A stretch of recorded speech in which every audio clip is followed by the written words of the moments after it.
কলকাতার আর.জি. কর medical college ও হাসপাতালের একজন ডাক্তারকে ধর্ষণ ও হত্যার বিরুদ্ধে দেশব্যাপী বিক্ষোভের মধ্যে প্রাক্তন ভারতীয় ক্রিকেটার সৌরভ গাঙ্গুলি, তার স্ত্রী ডোনা গাঙ্গুলি এবং মেয়ে সানা গাঙ্গুলি বুধবার সন্ধ্যায় পশ্চিমবঙ্গের রাজধানী শহরের একটি মোমবাতি বিক্ষোভে যোগ দিয়েছে।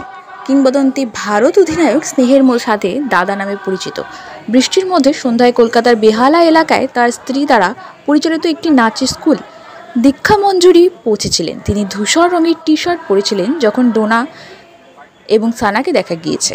সেখানে অন্য বিক্ষোভকারীদের মতো কালো রঙের পোশাক পরা বাবা মেয়ের যুগল প্রথম প্রতিবাদ স্থলে মোমবাতি জ্বালিয়েছেন। সহ বিক্ষোভকারীরা সংহতির চিহ্ন হিসেবে রবীন্দ্রনাথ ঠাকুরের আগুনের পরশমণি গিয়েছেন। সাংবাদিকের সাথে কথা বলার সময় ডোনা এবং সানা ভয়ঙ্কর ধর্ষণ খুনের ঘটনায় তাদের ক্ষোভ প্রকাশ করলেও সৌরভ মিডিয়াকে এড়িয়ে যান। সাংবাদিকদের সঙ্গে কথা বলতে গিয়ে সানা বলেন, আমরা বিচার চাই, এটা বন্ধ করতে হবে। প্রতিদিন আমরা কিছু না কিছু ধর্ষণের ঘটনা শুনি এবং আমাদের খারাপ লাগে যে এটি 2024 সালেও ঘটেছে এবং এটি বন্ধ করতে হবে।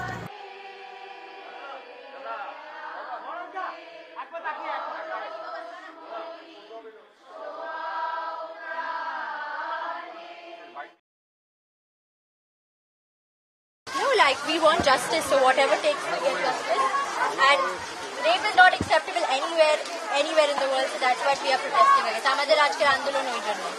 আমরা শুনেছি আপনি জোর করেছেন এই আন্দোলন করার জন্য, এটা শোনা গেছে। সবাই জোর করেছে because we are women and we want to protest against this.